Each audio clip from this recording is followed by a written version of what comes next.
할렐루야. 우리 성령님의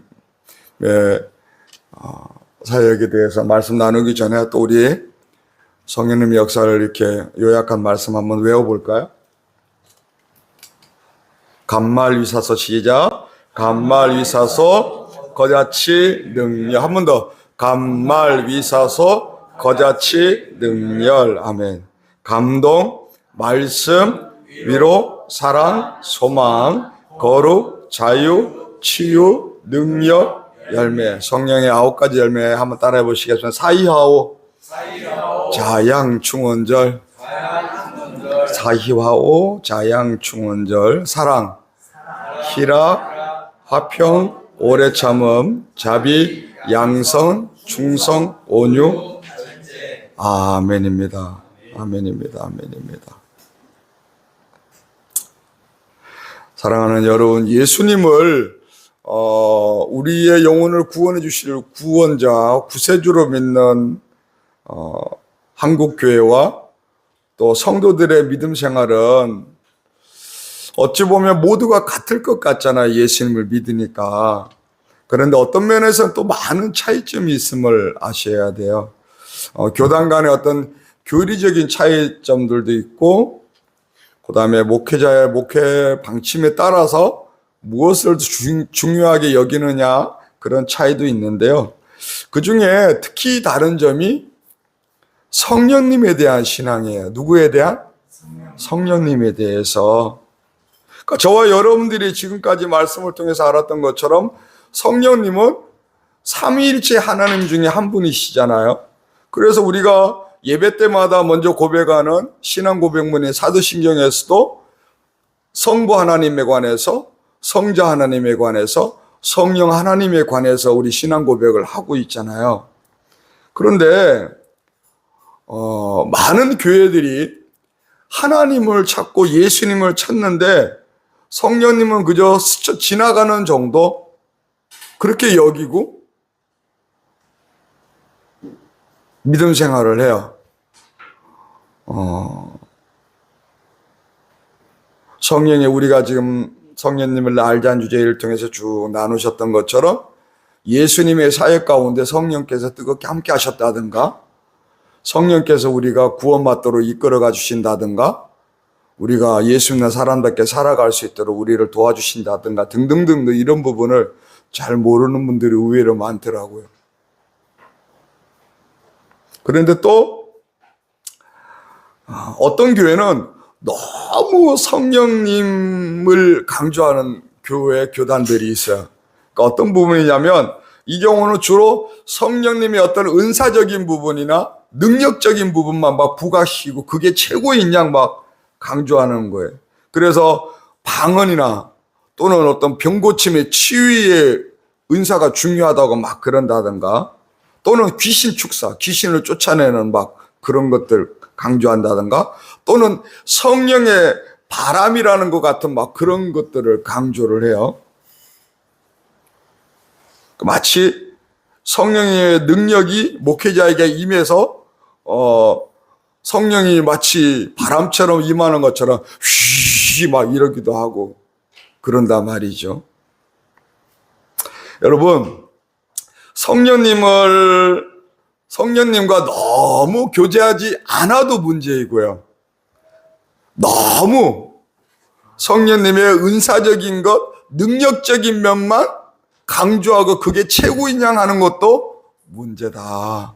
할렐루야. 지금까지 저와 여러분들이 성령님을 알자는 주제의 말씀을 통해서 쭉 나누었던 것처럼 적어도 우리 충만교회에 함께 예배하는 저와 여러분들은 성령님의 중요성에 대해서 누구보다도 더 자세하게 알았던 기회가 되어진 줄 믿습니다. 그러니 부디 더하지도 말고 덜하지도 말고 여러분 신앙생활에 언제나 성령님과 동행하시길 주의 이름으로 축복합니다. 제가 금요 예배 때도 말씀을 드렸고 여러분께도 계속 말씀드리지만 하나님이 김 목사를 여러분에게 하나님 말씀을 전하도록 종으로 세우신 것은 여러분에게 유익하고 필요한 말씀을 주시기 위함이잖아요. 그래서 하나님이 제게 때를 따라 필요한 양식을 먹이라고 그랬어요. 그러니까 양들은 스스로 자기가 막 일반 다른 동물들처럼 사냥을 하거나 뭐를 해서 자기가 먹고 살 문제를 해결해 갈 그런 능력이 양은 최적화되어 있지 않아요. 양이나 동물 자체가. 그래서 누가 돌봐주지 않으면 오래 살 수가 없는 그런 존재인 것이죠. 그러니까 때를 따라 필요한 양식을 먹이라는 것은 여러분들의 삶 속에 때를 따라 필요한 하나님의 말씀을 전해주라는 거잖아요. 아멘입니까?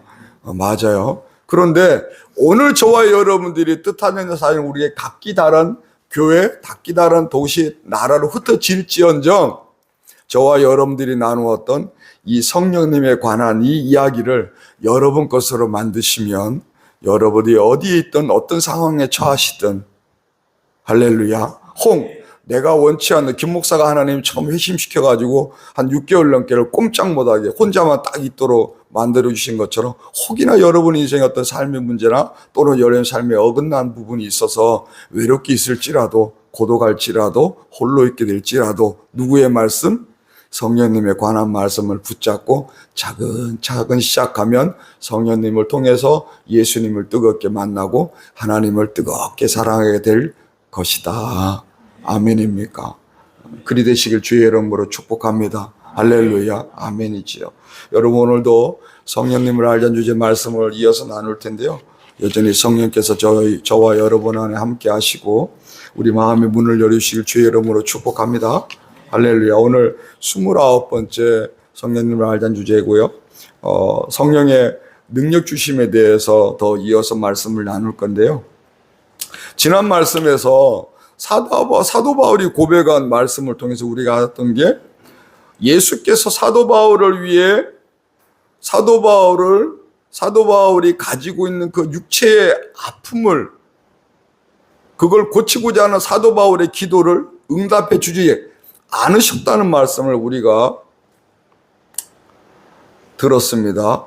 왜 예수께서 그 기도를 들어주지 않으셨을까? 바울이라는 한 사람을 사도로 세우신 것은 예수님이셨음에도 불구하고 건강하면 더 복음을 전할 것 같은데 왜 그의 기도를 들어주지 않았을까? 그렇게 말씀을 봤더니 뭐 하지 않게 하기 위함이었죠? 교만하지 않게 언제나 겸손하게 사도의 사명을 감당하도록 하기 위해서 사도 바울을 위해서 그렇게 하셨다는 것을 우리가 알았습니다. 왜 그러면 바울에겐 여전히 병이 있는 그 약함이 있어야 그 가시 같은 아픔이 있어야 됐을까? 그래야 더 누굴 의지하니까.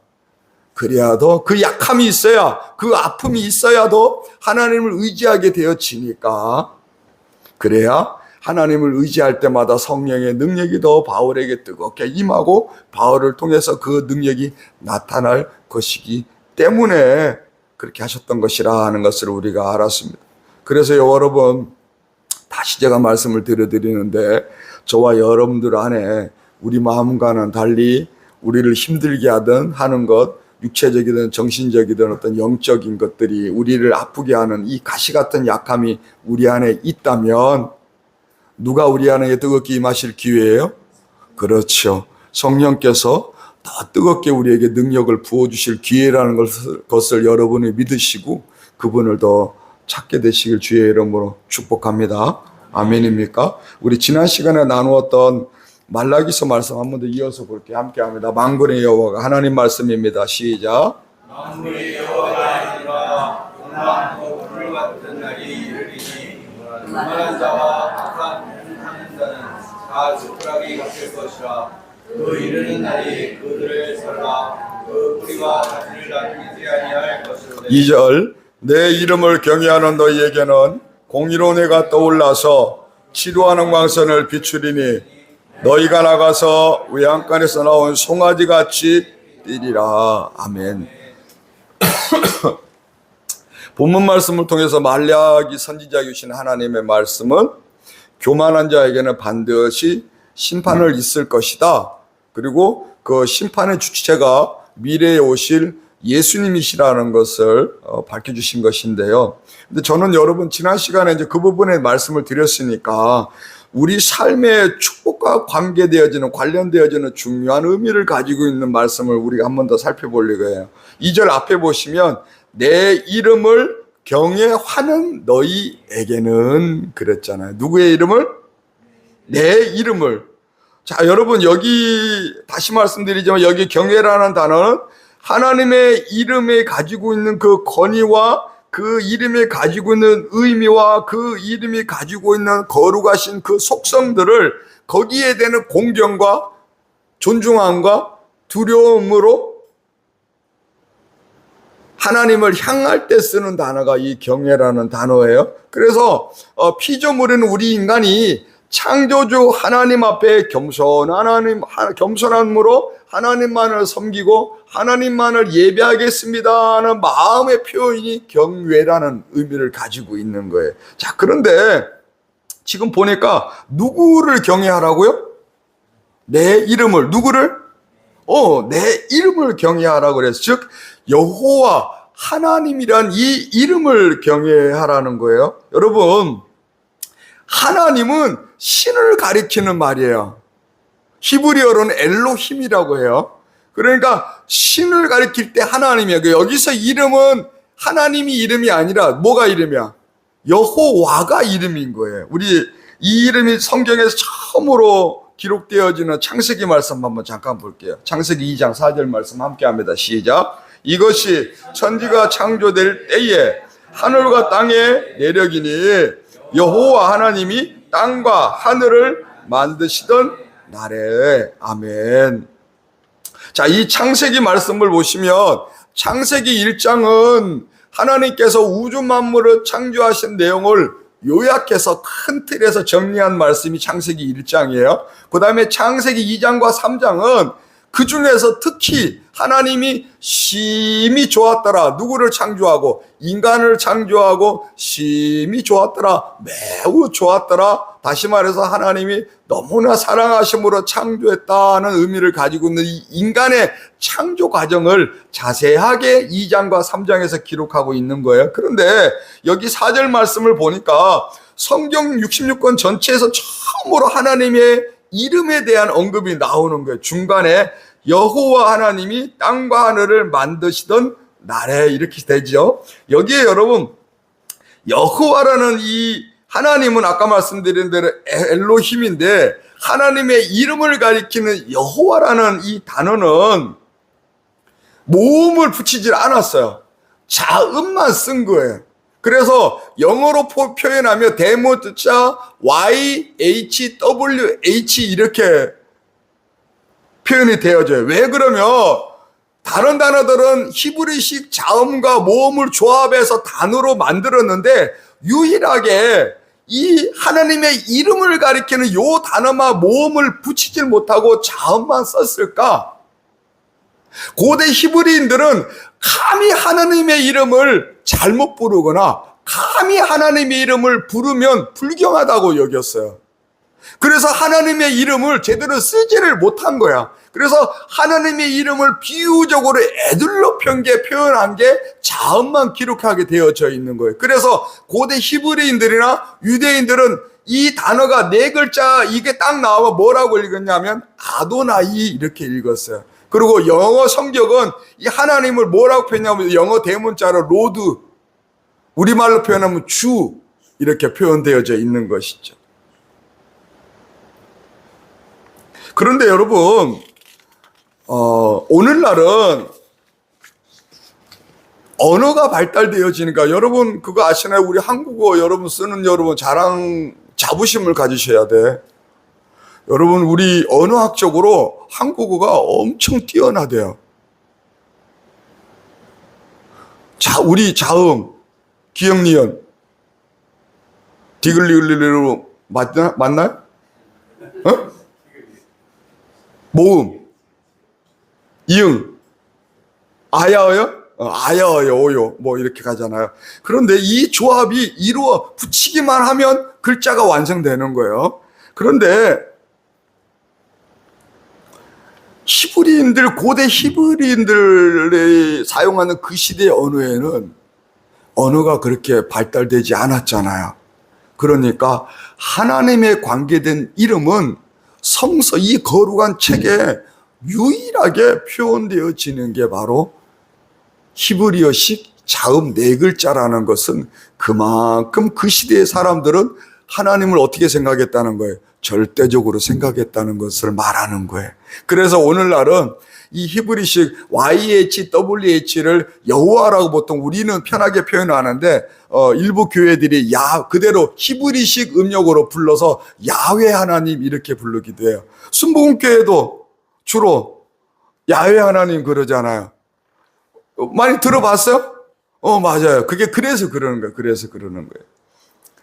그리고 창세기 4장에 보면 처음으로 이제 아담과 하와가 에덴에서 쫓겨난 다음에 그의 후손으로 태어난 셋이 그의 영적 계보, 다음에 제가 이제 창세기 말씀 나눌 때 설명하겠지만 그 영적 계보로 이어지는 처음으로 하나님께 예배할 때 누구의 이름으로 예배하냐면 여호와 하나님의 이름으로 예배한다는 기록이 창세기 4장에 나오는 거예요. 그런데 이 야훼라는 단어가 자음만 있다 보니 이 단어가 가지고 있는 의미가 뭔지는 알 수가 없는 거야. 그냥 절대적인 이름이라는 것만. 그리고 고대 중건동에서는 야훼 그러면 알아 몰라. 다 아는 거야. 다 아는 거야. 다 아는 거야.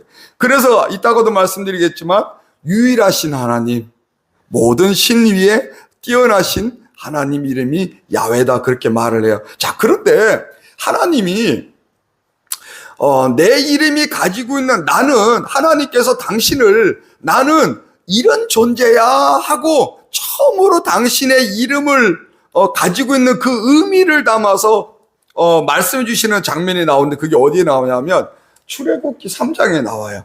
3장 13절 14절 함께 합니다. 모세가 시작. 모세가 하나님께 내가 이스라엘 자손에게 가서 이르기를 너희 조상의 하나님이 나를 너희에게 보내셨다 하면 그들이 내게 묻기를 그의 이름이 무엇이냐 하니 내가 무엇이니라고 그에게 말하라. 14절 하나님이 모세에게 이르시되 나는 스스로 있는 자이니라. 또 이르시되 너는 이스라엘 자손에게 이같이 이르기를 스스로 있는 자가 나를 너희에게 보내셨다 하라. 아멘. 자, 이 본문 말씀의 배경은 하나님께서 모세를 처음으로 찾아오시고 모세를 통해서 노예 생활을 하고 있던 이스라엘 백성들을 그 애굽이란 나라에서 탈출시키기 위해서 모세를 지도자로 쓰시겠다라고 말씀을 하신 거예요. 자, 하나님의 느닷없이 갑자기 찾아와서 지도자로 모세를 쓰신다고 하니 그럼 모세가 그 히브리인들에게 가서 뭐라고 누가 나를 너희 지도자로 세웠다고 말할 수 있을까요? 하고 질문을 하나님께 던진 거예요. 그랬더니 모세가 던진 질문에 대해서 하나님이 당신의 정체성을 밝히는 거예요. 그래서 뭐라고 소개하라고 말씀하시냐 했더니 하나님이 뭐라고 그래요? 나는 스스로 있는 자이다. 스스로 있는 나이다. 에흐예 아셰르 에흐예 이렇게 밝히신 거예요. 영어로는 이렇게 번역해 I am who I am 이렇게 표현하는 거예요. 자, 그런데 여기에 이 스스로 있다는 이 원어가 가지고 있는 히브리어는 존재하다예요. 존재하다. 그런데 이 존재하다라는 단어가 어떤 의미를 가지고 있냐면 나는 존재하고 있었다. 존재하고 있다. 존재할 것이다 라는 뜻을 가지고 있는 거예요. 과거와 현재와 미래, 알파에서 오메가까지, 처음에서 마지막 나중까지. 그러니까 이걸 통해서 뭘 말하는 거예요? 하나님은 존재의 확실성을 말하면서 절대주라는 것을 하나님 스스로 밝히신 거예요. 우주 만물을 통치하시는 이 절대주 창조주 하나님이 우주 만물을 창조하기 전부터 어떻게 했다고요? 존재하고 계셨던 거예요. 모세를 만나는 저와 여러분들만 지금도 존재하고 계시는 거예요. 그리고 앞으로도 존재하고 계시는 하나님이신 거예요. 시간과 공간에 구애받지 않으시는 하나님. 아멘입니까? 그러니까 내 이름을 경외하라는 이 말씀에는 뭐가 들어있는 거냐면 유일하신 야훼 하나님이며 스스로 존재하시는 하나님, 영원토록 살아 역사하시는 하나님이라는 것을 믿고 그분을 섬기라는 의미를 가지고 있는 거예요. 아멘입니까? 그분이 누가 되는 거예요? 저와 여러분들의 영혼의 아버지시라는 것을 믿으시길 주의 이름으로 축복합니다. 자, 그런데 여러분, 놀라운 것이 이 에흐예 아셰르 에흐예라는 이 표현은 오직 야훼 하나님의 정체성을 나타낼 때만 쓰여진 단어인데, 이 단어가 느닷없이 신약 성경에서 등장하고 있어요. 이 형식. 어디서 등장하는가 봤더니 사도 요한이 기록한 요한복음에 놀랍게도 똑같은 형식으로 쓰여지고 있더라. 우리 그 말씀 한번 볼까요? 요한복음 6장 함께 합니다. 예수께서 이르시되 나는 생명의 떡이니 내게 오는 자는 결코 죽이지 아니할 터요 나를 믿는 자는 영원히 목마르지 아니하리라. 자, 여러분 이 말씀을 보시면 중간에 나는 생명의 떡이니 이렇게 표현되어져요. 다시 말하면 나는 생명의 떡이다. 나는 뭐뭐이다. 아까 나는 스스로 있는 자이다. 나는 뭐뭐이다.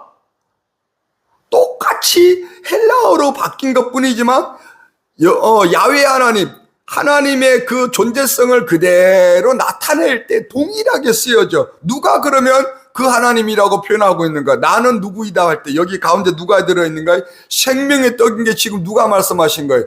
예수께서. 누가? 예수께서 스스로 계신 하나님이시다는 것을 밝히고 있는 거예요.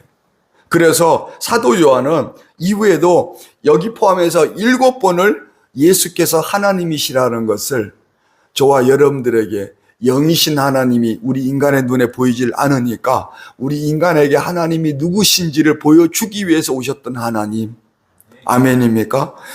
그 하나님의 속성이, 그 하나님이 가지고 있는 정체성이 어떤 것들인지를 나타내기 위해서 나는 뭐뭐이다라는 형식으로 표현하는데, 여기서는 나는 생명의 떡이다. 다시 말하면 이 말씀을 봐봐요. 예수의 생명의 떡이 되시는 예수를 믿으면 결코 줄이질 않아. 영원히 목마르질 않아. 뭘 얻는 거야? 영생을 얻는다는 것을, 생명의 떡이라는 것을 밝힌 거예요. 그 다음에 뒤로 가면 나는 세상의 빛이다. 그 다음에 또 나는 양의 문이다. 나는 선한 목자다. 나는 길이요 진리요 생명이다. 나는 포도나무다. 이렇게 7번에 걸쳐서 예수께서 하나님으로서 말씀하신 것을 기록해 주고 있는 거예요. 자, 그러면 여러분 이제 우리가 정리를 해볼게요. 그러면 요 뒤가 다시 말씀을 드리겠지만 내 이름을 경외하는 너희에게는 그랬다는 것은 단순하게 이름, 즉 호칭적인 것만 믿는 것을 경외하는 게 아니게 되는 거예요. 뭔만 이해됩니까? 맞아요. 야, 김경호 그러면 여러분들이 김경호 그러면 김경호라는 이 이름 호칭만을 여러분들이 기억하는 게 아니잖아요. 이 이름이 그동안에 여러분의 삶 속에서 어떤 역할을 했는지, 그쵸? 그것까지 포함해서 우리 안에다 품는 거예요. 뭐만 이해됩니까? 자, 이 부분은 뒤에 다시 한번 넘어갈게요. 여러분, 요즘은 하나님을 주로 우리가 표현할 때 하나님은 사랑의 하나님이야. 이걸 너무 강조하잖아요. 그래요, 안 그래요?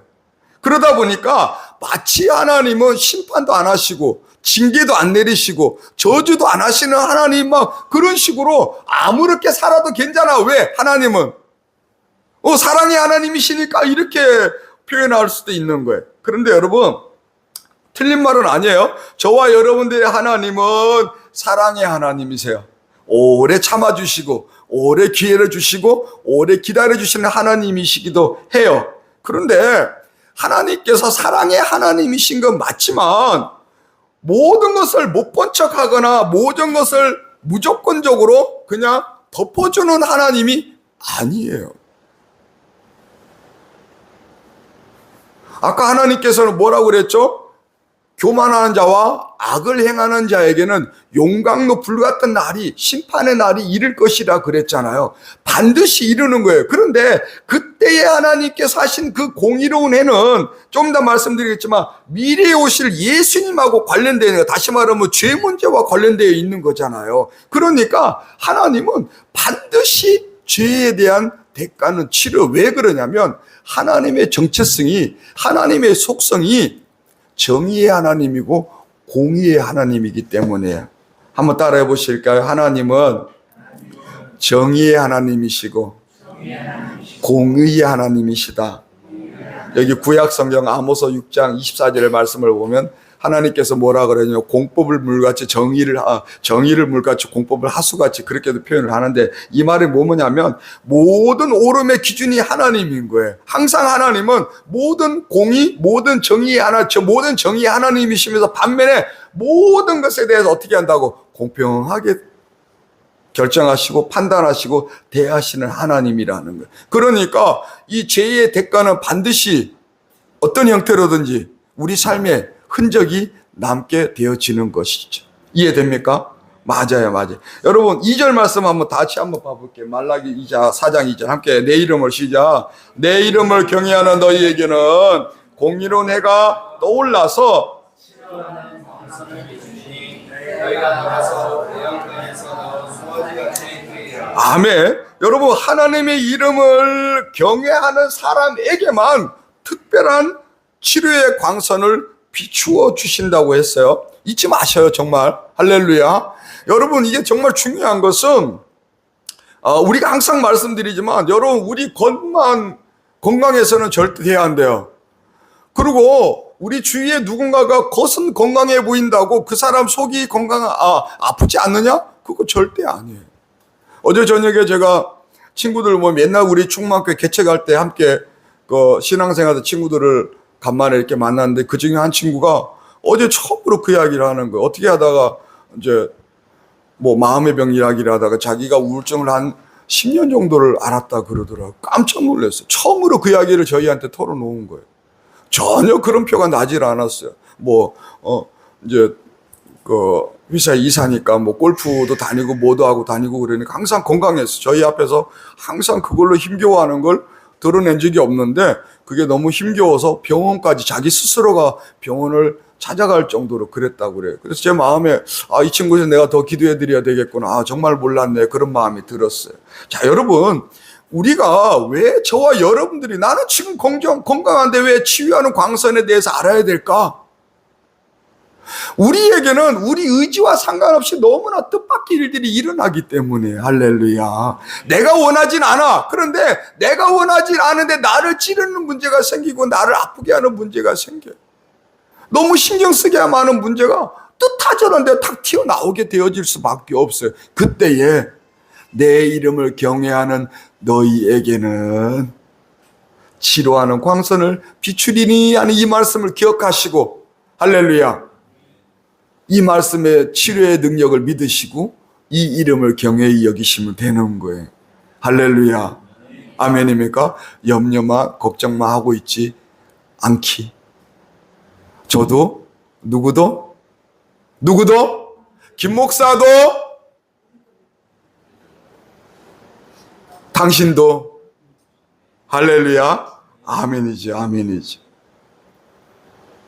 여러분 제가 지난 말씀에서 여기에 공의로운 해는 미래의 메시아로 오실 예수 그리스도를 가리키는 말씀이라 그랬어요. 자, 그래서 이 때문에 용광로의 불같은 날이라든가 교만한 자와 악을 행하는 자에게 임할 날은 그 예수님을 통해서 이루어진 심판에 관한 말씀이라고 제가 말씀을 드렸는데, 아까도 말씀드린 것처럼 이 공의로우신 예수께서 오신 문제는 결국은 죄 문제라고 그랬어요. 그러니까 치유의 문제는 반드시 뭐와 연결되는 거예요? 죄가 용서받느냐, 사함 받느냐와 연결이 되어지는 거예요.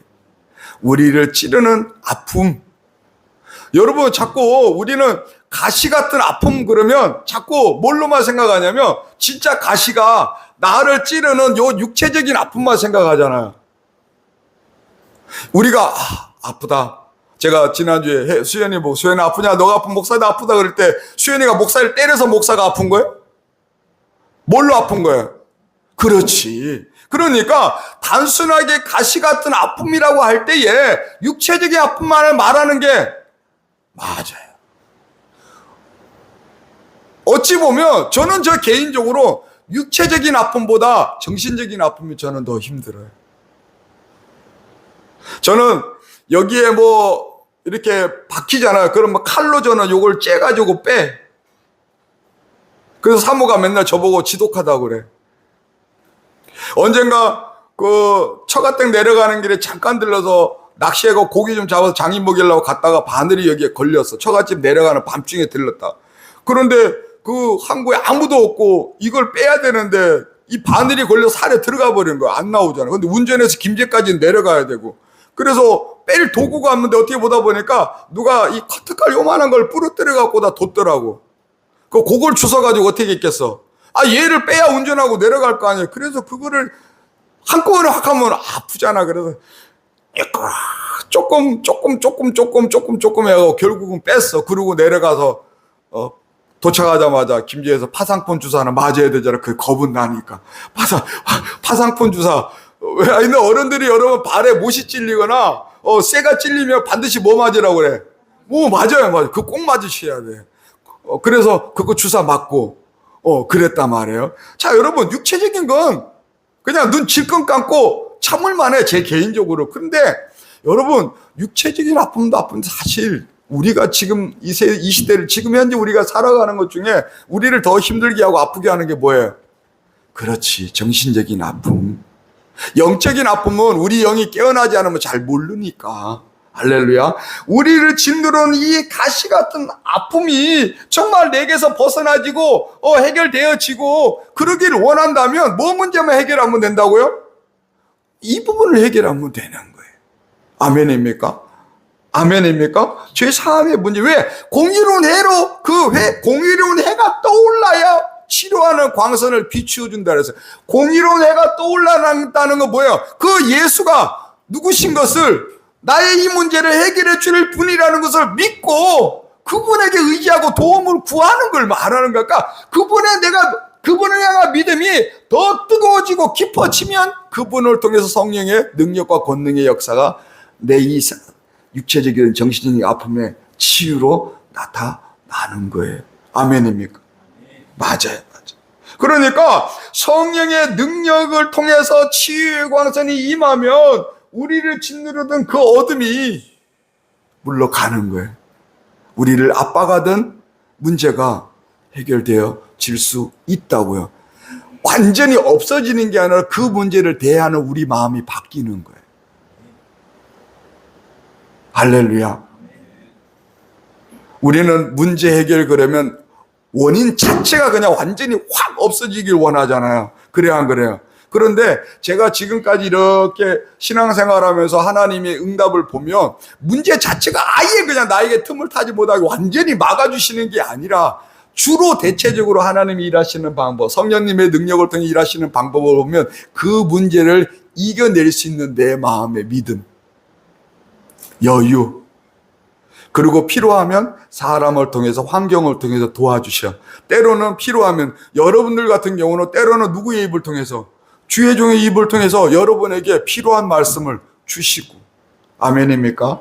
할렐루야죠. 할렐루야죠. 그러니까 여러분 우리가 알아야 될 게 성령님을 통해서 치유하는 광선을 비춰준다는 것은 죄 문제와 연결이 되어진다고 하니까 이렇게 본다면 여기서 말하는 공의로운 해가 떠올라서 치유하는 광선을 비춰준다는 이 말씀은 단순하게 육체적인 고침만을 말하는 게 아니라는 것을 알으셔야 돼.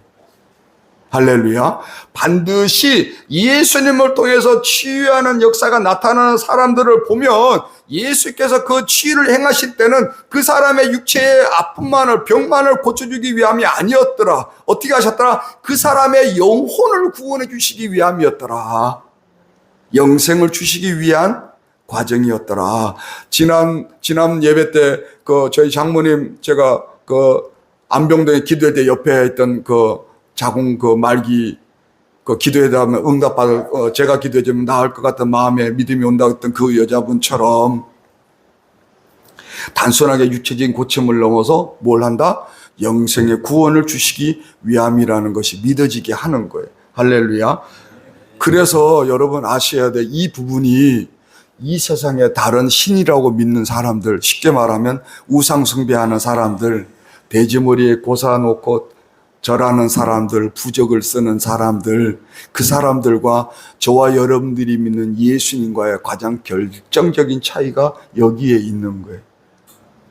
여러분, 저 세상의 신들도 병 고치는 거 한다고 해요. 대접원이 놓고 고사 지내면서 뭐 빌어? 병 좀 낫게 해달라고. 또 굿은 왜 하는 거예요? 뭐 해달라고? 병이. 병 낫게 해달라고 구대하네. 구대요. 또 절에 가면 병 낫게 해달라고 뭐해? 계속 절하잖아. 뭔가 행위를 해야 돼. 그래야 행위에 대한 보상으로 병이 나을 것 같은 그런 게 생기는 거예요. 그런데 저와 여러분들의 이 우리의 믿음, 우리에게 임하는 이 치료하는 광선, 치유의 광선, 성령님의 능력을 통해서 우리에게 임하는 이 치유는, 예수께서 주시는 이 치유는 단순하게 육체적인 것만 낫게 해주시기 위한 치유가 아니라고요. 할렐루야. 우리의 영혼을 살려주시기 위한 치유인 것을 아셔야 돼. 아멘입니까? 영원한 하나님 나라에 들어가도록 해주시기 위한 치유인 거예요. 그러니 그 과정이 손바닥 뒤져 헷가다 앞다 이놈아 들어줄게, 이게 아닌 거예요. 주여 저 아파요. 오케이, 때까닥 낫게 해주는 게 아니라고요. 이 치유의 과정을 통해서 영생을 누릴 만한 믿음을 가질 수 있도록, 영적 회복이 일어날 수 있도록, 지난 시간의 말씀처럼 바울이 그랬던 것처럼 그 과정이 필요하다고요. 아멘입니까? 그게 더 중요하기 때문에, 그것이 저 세상의 다른 미신과 우상과 결정적인 차이이기 때문에. 그러나 중요한 것은 반드시 하나님은 하나님의 계획하심 속에서 하나하나 치유해 주시고 한 단계 한 단계 회복시켜 주심을 주의 이름으로 믿으시길 축복합니다. 아멘입니까? 맞아요. 여러분 지금 말씀 봐봐요. 얼마나 성령의 능력을 통해서 치유의 강선이 임하면 얼마나 좋은지. 말씀이 뭐라고 그래? 외양간에서 나온 송아지같이 뛰리라 그러자. 외양간에 갇혀 있다가 외양간 문 열어주면, 우리 산에 그 유사냥 산이하고 양이 기억나잖아요. 애들 문 열어주면 좋아 안 좋아? 난리나. 들어갈 때는 그냥 들어가. 그럼 들어가야 안 들어가? 안 들어가지. 길길이 날뛰고 뜯어먹기 천진데. 그러니까 뭘로 유혹해? 먹을 걸 갖고 이리 와 하고 유혹해서 넣잖아요. 여러분, 하나님의 은혜가 임하면 막힘에서 벗어나게 되는 거야. 할렐루야. 우리를 짓누르던 우리 심령을 힘들게 했던 이 문제로부터 탈출되게 되는 거야. 여러분 생각을 해봐봐. 여러분이 외양간에서 나오는 송아지가 되는 거라고. 주의 치유가 임하시면. 아멘입니까?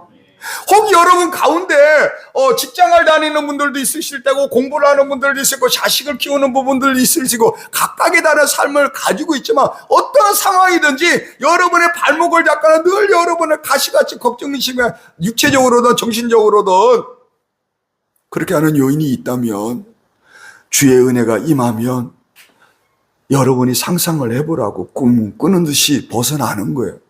얼마나 기쁘시겠어요. 할렐루야.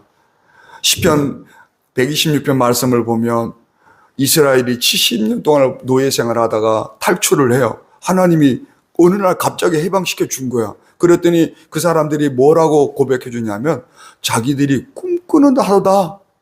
그때에 우리 입에 웃음이 가득하고 찬양이 가득하다는 고백이 나와요. 꿈꾸듯 이루어지는 거야. 아멘입니까? 할렐루야. 뭐 하시기만 하면, 예수 그리스도를 통한 치유의 은혜가 여러분을 비추기만 하면, 한 가지 조건이 딱 있어요. 공의로우신 해가 예수님이시라는 것을 믿어야 되는 거예요. 아멘입니까? 내 이름을 경외한다는 것을 잘 기억해 봐요. 여러분, 공의로운 해가 누구라고 그랬죠? 예수님이라고 그랬어요. 영생을 주시기 위해서 우리에게 오신 하나님. 할렐루야. 내 영혼의 구원대 되시는 하나님, 나의 육체적인, 정신적인, 영적 모든 아픔을 얼마든지 치유해 주실 하나님이심을, 그분임을 믿는 거예요. 할렐루야. 제가 아까 뭐라고 그랬죠? 예수의 이름을 믿는다고 할 때에 단순하게 브랜드적인 이름 예수 요것만 믿는 게 아니라고 그랬잖아요. 그 이름이 가지고 있는 그 모든 것을 믿는 것을 전제하는 거예요. 할렐루야. 아멘. 우리 말씀 한번 볼까요? 오늘 본문 말씀이 되고요. 에베소서 3장 함께 합니다. 이러므로 시작. 이러므로 내가 하늘과 땅에 있는 이름을 주신 아버지 앞에 무릎을 꿇고 비노니 그의 영광의 풍성함을 따라 그의 성령으로 말미암아 너희 속사람을 믿음으로 말미암아 그리스도께서 너희 마음에 계시게 하시옵고 뿌리가 박히고 터가 굳어졌어. 아멘. 사도 바울이 에베소 교회 성도들에게 보내는 편지에서 그 에베소 교회 성도들을 위해서 하나님께 기도하겠다는 내용이 지금 기록된 게 본문 말씀인데, 그 교인들을 위해서 주로 중점적으로 내가 너희를 위해서 뭘 기도할까 하고 그 기도의 내용은 본문 뒤 18절 19절에 나오는데, 제가 이제 그거는 그냥 말로 여러분에 설명해 드리려고 뺐는데, 내용이 뭐냐면 에베소 교회의 모든 성도들이 예수 그리스도의 사랑을 알기를 원해. 그 사랑이 그들의 삶 속에 충만해지기를 원해. 내가 그걸 너희 위해서 기도할게. 이렇게 언급하고 있어요. 여러분, 사도 바울이 누구의 이름으로 기도하고 있어요? 예수의 이름으로. 15절에 이름을 주신 아버지 앞에 무릎을 꿇고 비노니라고 해요. 그러니까 기도하도록, 지금 아버지 하나님 앞에 무릎을 꿇고 기도하는데 누구의 이름을 주셨다고? 예수의 이름을 주신 거야. 그 예수의 이름으로 하나님 앞에 무릎 꿇고 기도하고 있다고 바울이 말을 해요. 여러분, 여기에 무릎을 꿇는다는 것은 그 시대의 사람들이 일반적인 기도 모습이 아니에요. 왜냐하면 그 시대 사람들은 주로 서서 기도했어. 그런데 지금 바울은 어떻게 하고 있다고요? 무릎을 꿇고 기도한다는 건 뭘 말한 거야? 아까 우리 구약에 하나님 내 이름을 경외한다는 그 말씀과 똑같이 하나님을 깊은 감동과 존경으로 경외히 여기는 마음을 담아서 하나님께 자기의 모습을 보여드리는 거예요. 말로만, 입으로만이 아니라. 여러분, 예수님을 경외히 여기시길 주의 이름으로 축복합니다. 하나님을 경외히 여기시길 주의 이름으로 축복합니다. 그렇다면 말로만이 아니라 여러분의 몸으로 보여드리는 거예요. 주님 전에 나올 때에 몸과 마음을 가다듬고, 앉아서 기도하는 것도 좋아. 그러나 기회 된다면 어디서? 주님 앞에 무릎을 꿇고라도. 요즘에 관절염 때문에 그렇게 하기 쉽지는 않아. 그러나 여러분의 각각의 집에서 기도할 때는 그렇게라도 한번 해보시길 주의 이름으로 축복해요. 어떤 형태로든지 하나님을 경외의 여김을 보여드리는 거예요. 아멘입니까? 아멘이지. 여러분, 오늘 말씀의 결론이 16절에 있어요. 한번 보면 그의 성령으로 말미암아 너희 속사람을 뭘로? 능력으로 강건하게 하시오며, 이렇게 기록돼요. 자, 이 말이 뭔 말인가 하면 성령님의 능력으로 우리의 속사람을 강건하게 하라는 말인데, 여기 속사람을 강건하게 하라는 것을 우리의 심령, 우리 몸과 우리 마음과 우리의 영혼을 건강하게 하라는 거예요. 이게 너무 중요하니까 이게 어떤 의미인지는 성령님의 능력과 관련해 다음 시간으로 넘어갈게요. 오늘은 우리의 겉사람, 즉 우리의 육체가 건강하지 못하더라도 우리가 힘든데, 아까 말씀드린 대로 우리가 더 힘들 때는 가만히 보니까 우리의 속사람이 아플 때이더라. 그런데 지금 말씀에 보니까 우리의 육체를 건강하도록 운동해라 그러는 게 아니라 뭐를 강건하게 하도록? 속사람을 강건하게 하도록. 그러면 여러분, 왜 그런가? 저와 여러분들의 마음과 영혼이 약해지면 쓰러지기 때문이에요. 믿음에서. 어디에서? 아멘.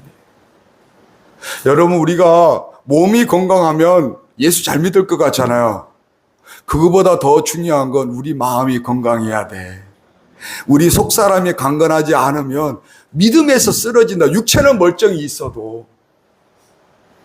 믿음에서 쓰러진다는 말이 뭡니까? 믿음에서 벗어나는 거야.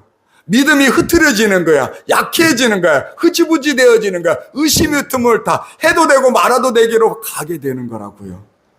이해됩니까? 그래서 바울이 그걸 아는 거예요.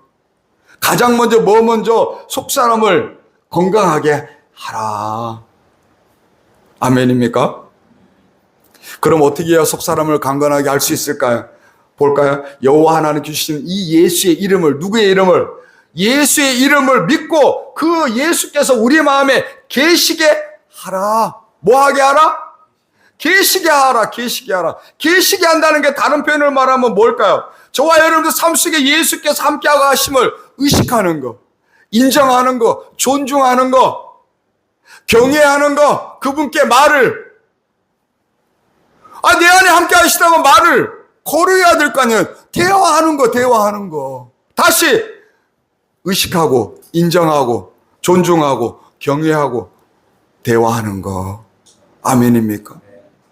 17절 앞에 봐볼까요? 믿음으로 말미암아 그리스도께서 너희 마음에 계시게. 할렐루야. 여러분, 아까 나온 어떤 하나님의 말씀도 그렇고 하나님의 이름도 그렇고 그 하나님의 이름을 그대로 예수님이심을 표현하는 그 이름도 그렇고, 제가 좀 전에 말씀드린 것처럼 우리가 이름을 믿는다고 할 때에 단순하게 이름 야훼라는 단어, 예수라는 요 단어를 믿는 게 아닌 거예요. 할렐루야. 그 이름이 가지고 있는 정체성, 속성, 그 이름이 누구신지, 무엇을 행하시는지, 날 위해 뭘 하시는지 그 전체를 믿는 거라고요. 이해됩니까? 그 이름이 우리가 믿어지는 거예요. 그 이름이 믿어지도록 해야 되는 거예요. 그래야 예수께서 내 안에 계시는 거예요. 내 안에 계셔야 예수의 사랑이 느껴지는 거예요. 내 안에 계시면, 아까 우리 속사람 제가 그랬잖아요. 우리 정신적으로 아플 때 그게 더 힘들다 그랬잖아요. 정신적인 아픔이 힘들 때 해결받는 방법은 아까 말씀드린 환경이, 문제가 갑자기 확 달라지고 완전히 없어져 버리고 막 이게 아니라, 때로는 그걸 극복할 힘을 주시고 마음을 주시고 이겨낼 의지를 준다고 제가 말씀을 드렸는데, 그 배경이 뭐냐면 예수의 사랑인 거예요. 왜? 그 사랑이 내 안에 가득하면 위로의 눈물이 나와. 걱정하지 마. 내가 너 함께하고 있잖아. 야, 조금만 힘내보자. 야, 조금만 더 한번 해보자. 조금만 더 견뎌보자. 그 사랑이 내 마음을 이렇게 치료해 주는 거야. 후시딘 바르듯이 하나하나, 야, 요것도 아팠겠다 발라주시고, 요것도 발라주시고. 그래서 그 사랑이 내 안에 충만해지면 비로소 내가 너무 힘겹게 봤던 문제, 내가 너무 걱정했던 거리가 깜도 아니라는 게 느껴지고 믿어지는 거예요. 아멘입니까? 그게 이루어지려면 성령의 능력이 우리에게 임해야 되는 거예요. 주의 이름으로 축복합니다. 든든하지요? 든든하지요? 내 안에 치유가 일어나니까, 내 심령이 먼저 회복이 되어지니까 없었던 소망도 생기고 자신감도 생기고 의지도 다시 생기게 되는 거예요. 할렐루야. 오늘 예배드리는 저와 여러분들 안에 이 축복이 임하기를 주의 이름으로 축복합니다. 할렐루야. 아멘입니까? 더 이상 문제가 아니게 되는 거예요. 가시같이 우리를 아프게 하는 것이 더 이상 아픔이 아니게 되는 거예요. 주의 이름으로 축복합니다. 우리 오늘 주신 말씀 생각하면서